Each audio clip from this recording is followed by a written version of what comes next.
ఇప్పుడు ఇదే గోదావరి నది మీద పోలవరం ప్రాజెక్ట్ ఉంది. మరి పోలవరం ప్రాజెక్టులో కుప్పగూలింది, 3 సార్లు కూలింది. 3 సార్లు కుప్పగూలిన ఆడికి ఎన్డీఎస్ఏ బోలే. ఇదే గోదావరి నది మీద అక్కడికి ఎన్డీఎస్ఏ బోదు, రిపోర్ట్ ఇయ్యదు.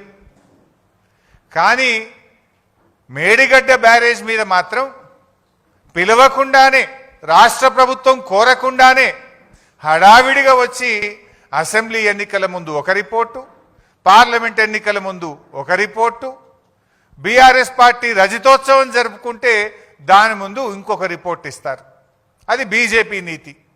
ఇప్పుడు ఇక స్థానిక సంస్థల ఎన్నికలు వచ్చినాయి, రేపో మాపో లోకల్ బాడీ ఎలక్షన్లు వస్తున్నాయంటే ఇప్పుడు మేడిగడ్డ, సుందిల్లా, అన్నారం మీద కాళేశ్వరం కమిషన్ రిపోర్టును మళ్ళీ బయటపెట్టి రాజకీయ కుట్రలకు ఈరోజు ఈ ప్రభుత్వం పాల్పడతా ఉంది. అంటే ఎంత దుర్మార్గంగా, దానికి మీడియానే సాక్ష్యం. మీరే ఇక పిలుస్తుండ్రు అని రాసిండ్రు కమిషన్ ముందుకు.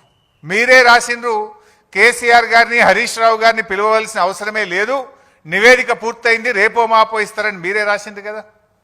ఆ తర్వాత మళ్ళీ ఏం జరిగిందో ఏందో తెలియదు కానీ రేవంత్ రెడ్డి పోయి మరి ఏమైనా దండం పెట్టిండో ఏం చేసిండో కానీ రాత్రికి రాత్రే కమిషన్ గడువు పెంచిండ్రు. మళ్ళా రాత్రికి రాత్రే లీకులు. ఏమని?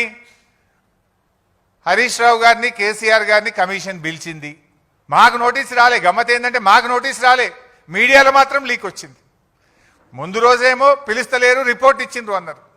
తెల్లారేమో లే రిపోర్టు ఎక్స్టెన్షన్ ఆఫ్ టైం అయింది, కమిషన్కు నోటీస్ ఇచ్చిండ్రు అన్నారు. మాకు నోటీస్ రాలే కానీ మీడియాలో మాత్రం నోటీస్ వచ్చింది. అంటే ఇదంతా ఒక కుట్రతో జరుగుతున్నది అనేది చాలా స్పష్టంగా మనకు అర్థమవుతా ఉంది.